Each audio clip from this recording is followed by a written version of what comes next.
The screen flickers. A grainy surveillance video plays. A young man, barely in his 20s, stumbles out of a dimly lit bar. His face is flushed, his steps unsteady, but he's smiling, chatting on the phone, completely unaware that these are the last moments anyone will ever see him alive. The footage jumps. A few frames later, he's gone. The street is empty, just silence. A voice crackles over a 911 call. A frantic friend reports. He just disappeared. 1 second he was there, the next, I don't know. Days later, his body is pulled from a river. The medical report says no bruises, no struggle, no clear cause of passing. The water barely disturbed, his clothes intact, and near the edge of the embankment, faded spray paint, a crude smiley face grinning up from the concrete. The authorities call it an accident, another night of drinking gone wrong. They file it away like the dozens of others before him. Case closed, no foul play. But then, another one, and another. Young men, all vanishing near water, all turning up under eerily similar conditions. What if this wasn't random? What if someone or something was watching, waiting? And what if I told you this has been happening for over 20 years? The official explanation: missteps, intoxication, tragic misfortunes. But the details, they don't add up. Some bodies show no signs of being in the water for days, despite disappearing a week prior. Some have substances in their system that don't match what they were drinking. Others, like one man found just hours after going missing, are discovered with lungs full of air, not water. Still, law enforcement dismisses it. No evidence, no leads, no suspects. Yet behind the scenes, a small group of private investigators, former law enforcement, and grieving families see the pattern clear as day. A predator, or a network of them, is moving in the shadows. A methodical presence, selecting victims, making them vanish without a trace, until they reappear somewhere they were never meant to be. And the one thing tying them together? A simple, unsettling mark left behind, taunting those who dare to question the official story. Accidents? Or something else? Stay with me, because by the end of this you might start to question what you've always believed about safety, fate, and the thin line between the living and the lost.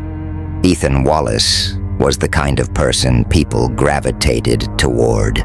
Friendly, athletic, a natural leader. The kind of young man who had his whole life ahead of him. On the night of January 12th, in the heart of Rivertown, Minnesota, he was just another college student celebrating the weekend. He had no idea that something was waiting for him, watching. At 1:15 a.m., he stepped out of O'Malley's Tavern, his laughter fading into the cold night air. Friends had offered to walk him back to his apartment, but he waved them off. He wasn't far. He'd done this walk 100 times. The streets were quiet, empty, except for the occasional car rolling by. At 1:45 a.m., a grainy surveillance camera picked up his last known movements. He walked alone, shoulders hunched against the cold. Something was off. He paused at an intersection, looking around, as if sensing something. Someone nearby. Then, without warning, he broke into a jog. A shadow in the distance, a shape lingering in the dim glow of a street lamp. But before the camera could capture more, Ethan disappeared from the frame. By 3:30 a.m., his phone pinged near the edge of Graywood River, half a mile from his last known location. The signal went silent soon after. His friends called him the next morning. No answer. By evening, panic set in. A missing person report was filed. It took 4 days before they found him. A fisherman spotted something floating near the shallows, barely caught in the reeds. Ethan's body was retrieved from the river, his clothes untouched, his face calm, almost too calm. No bruises, no defensive marks. The autopsy report later stated he had no significant water in his lungs, suggesting he hadn't been alive when he entered the river. Yet the cause of passing was marked as drowning. His family was told it was a tragic accident, that he'd had too much to drink, stumbled toward the river and lost his footing. But the details didn't sit right. Ethan had been a trained swimmer since childhood. Even intoxicated, it made no sense. And then there was the other detail. Spray painted on a crumbling wall near the riverbank, nearly faded with time, was a simple symbol, a smiley face. No one could say how long it had been there. No one could say who put it there. At first it seemed meaningless, just street graffiti, blending into the urban decay. But Ethan wasn't the first, and he wouldn't be the last. Brian Carson was the second. A college junior in Ashbury, Wisconsin, with a promising future. He was the kind of guy everyone liked. Competitive swimmer, top of his class, never one to make reckless choices. On the night of March 3rd, he was out celebrating a friend's birthday. A few drinks, nothing excessive. The last footage of him was captured at 2:12 a.m., leaving Redwood Tavern alone, pulling his jacket tight against the wind. That was the last time anyone saw him alive. 5 days later, a jogger noticed something unusual floating near the shoreline of Hollow Creek Lake. A body, eerily still. When authorities pulled him from the water, there were no signs of a struggle. His clothes were undisturbed. But the most chilling detail, his lungs were empty, no water. Yet once again the official report called it drowning. Nathaniel Cruz was next. He had no connection to Brian Carson. Lived in a different state, different college, different life. Yet the pattern repeated. April 17th, Cincinnati, Ohio. Nathaniel left a house party just before midnight. He was in good spirits, telling friends he was heading home. But somewhere along that short walk, something changed. At 12:36 a.m., a security camera caught him sprinting through an empty intersection, looking over his shoulder, his face twisted in panic. His keys were found the next morning, scattered on the sidewalk. His phone, discovered nearly 2 miles away, screen cracked, battery drained. His body, recovered from the Mill River 6 days later. And then there was Chris Delgado. His case was different. Unlike the others, he knew something was wrong. On the night of May 9th, he called his brother, voice shaking. The message left on voicemail was cryptic. "Something isn't right. They're watching. They're everywhere." The call lasted 17 seconds before cutting off. Chris was found a week later in a canal, miles from where he was last seen. The authorities wrote it off as another tragic accident, another misstep in the night. But those who listened to the voicemail knew better. Chris was afraid. He had seen something, and he hadn't imagined it. 3 cases, different states, no connection, except for one, the smiley face period. Faint, hidden in the background of each scene. A symbol that meant nothing to law enforcement, but everything to those who had started seeing the pattern.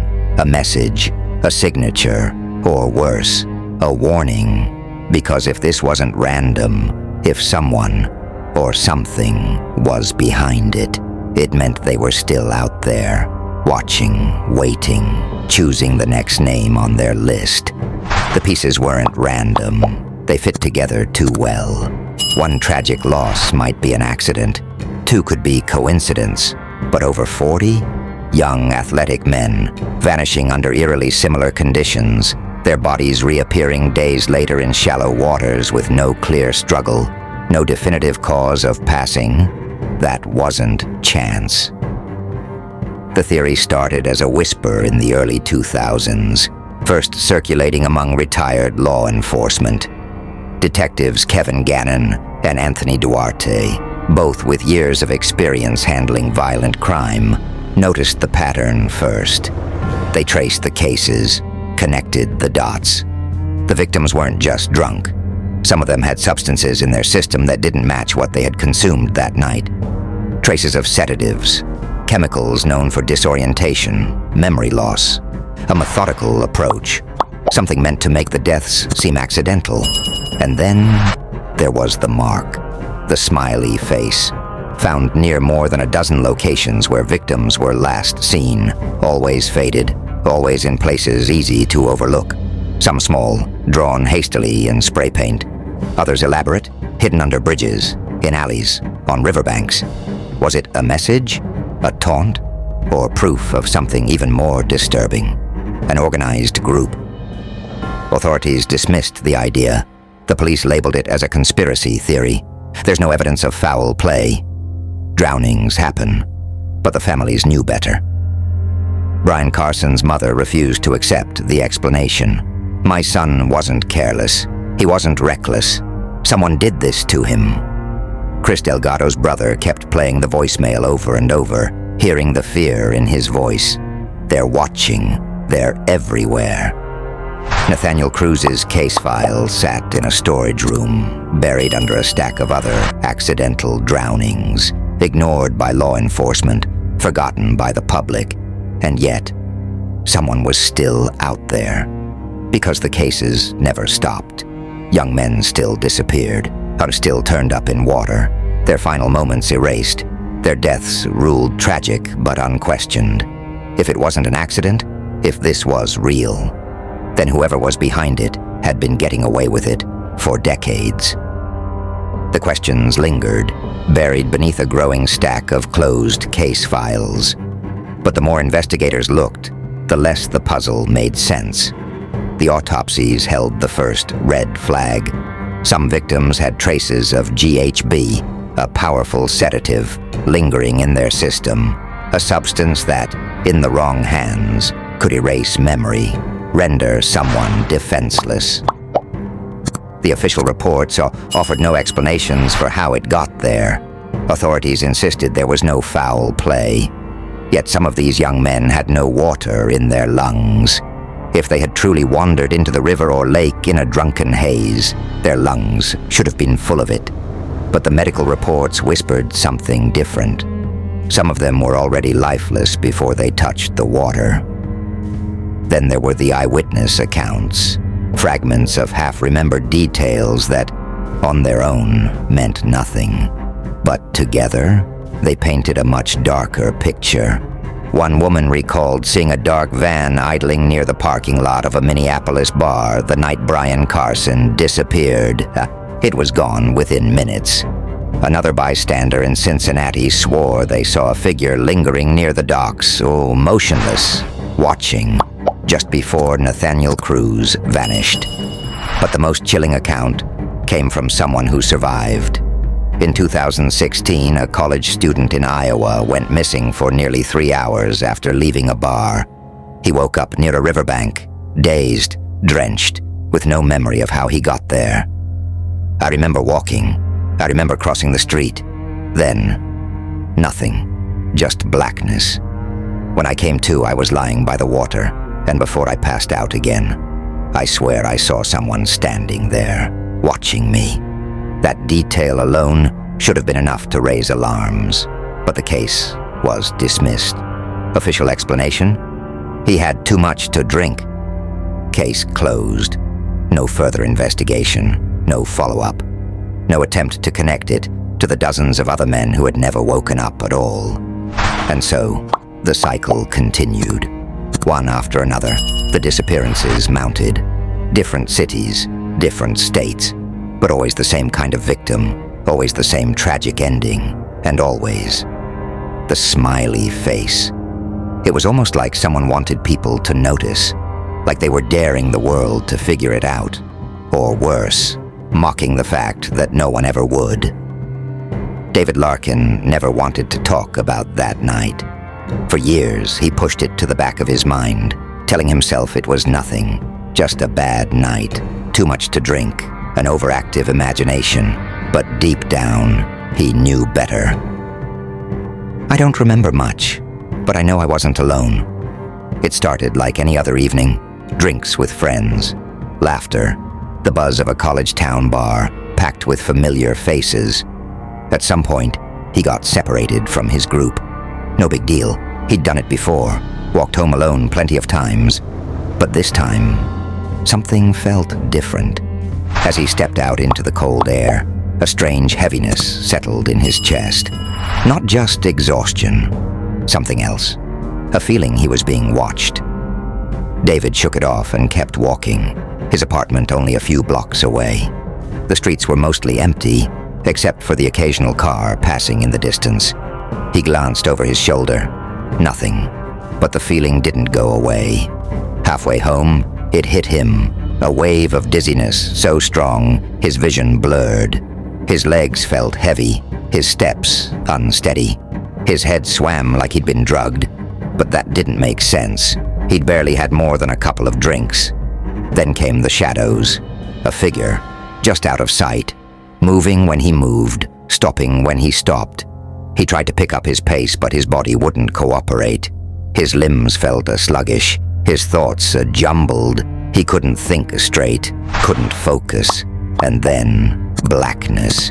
When he woke, the cold was unbearable. His clothes were damp, his fingers stiff. He blinked against the early morning light, trying to make sense of where he was. A riverbank. His body lay half on the shore, half in the freezing water. His head throbbed. His shoes were missing. His phone gone. His last memory was the streetlights, the pavement beneath his feet, the presence behind him. But the most chilling part came later, when he returned to the same area days after, trying to retrace his steps. He saw it, spray-painted onto the crumbling concrete of a nearby bridge. A grin, wide, hollow, a smiley face. David never told the police. He knew what they would say. You were just drunk. You wandered off. You're lucky you didn't fall in. But he wasn't lucky. He was supposed to disappear. And whoever had been out there that night, they wouldn't stop with just him. Theories began to spread like wildfire, each possibility darker than the last. Some believed it was the work of a lone predator, a serial killer who had found his victims in a pattern too calculated to ignore. A person stalking young men, waiting for the perfect moment to strike. The quiet ones, the ones who walked home alone, the ones who let their guard down. What if this killer wasn't just randomly selecting his victims, but instead choosing them based on something deeper? A ritual, a selection process, something only the killer understood. This theory sent chills down the spine of anyone who dared to entertain it. The thought of a person moving through the shadows, methodically picking off victims, never leaving a trace, was almost too much to comprehend. It meant the killer could be anyone, anywhere, just waiting for the next vulnerable person to walk into their sights. But then there were those who believed it wasn't just one person. Maybe it was an organized group, a cult even, a group of individuals working together in the darkness, taking young men and leaving behind nothing but questions. It would explain the eerie consistency of the cases, each victim seemingly chosen by the same unseen hand. The smiley faces appearing again and again, a mocking symbol left as if to taunt the world. What if these people weren't just random criminals? What if they were part of something larger, something far more terrifying, operating in plain sight, but hidden under layers of normalcy? The thought alone was enough to make anyone question who they could trust. And then there was the most unsettling possibility of all. What if the authorities knew more than they were letting on? What if there was a cover-up? What if someone was suppressing the evidence, making sure these deaths went unnoticed? Could it be that the police had simply written these disappearances off as accidents, the victims unimportant? Or were there people in power who didn't want the truth to come out? If it was true, it meant that the very institutions meant to protect the public were part of the darkness, hiding secrets that would forever alter how we viewed the world. The possibilities were endless and terrifying. No answers, no closure, just more questions. And then there was the matter of David Larkin, a survivor, the only one who'd made it out alive. But would he be the last? Or was he just the beginning of something much worse? What do you think? Are these just tragic coincidences? Or is there something far darker at play? Could the smiley face killer be real? Or are we only scratching the surface of a nightmare we've yet to fully understand? The clock is ticking, and as the investigation unfolds, the question remains: how many more will be drawn into the trap before the truth is finally uncovered? In 2023, a breakthrough came from an unexpected place. A retired investigator, long dismissed as chasing wild theories, began reviewing the locations where the bodies were found. What he discovered was enough to make anyone question everything they thought they knew.